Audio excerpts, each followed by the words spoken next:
PYQ based on chapter ray optics that was asked in CET 2019, 20, 21, 22, 23. A ray of light travels from air to water to glass and again from glass to air. Refractive index of water with respect to air is x, glass with respect to water y, and air with respect to glass is z.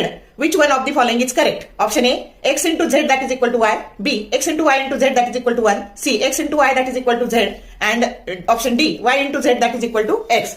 आता बघा, refractive index of water with respect to air, तर काय येतं, हे जे पुढे आहे ना ते न्यूमरेटरला घ्यायचं, हे पुढे असलेलं, आणि हे मागे आहे ते खाली घ्यायचं, हे एक्स आहे. त्यांच्यानंतर refractive index of glass with respect to water, तर हे झालं mu g divided by mu डब्ल्यू बरोबर वाय.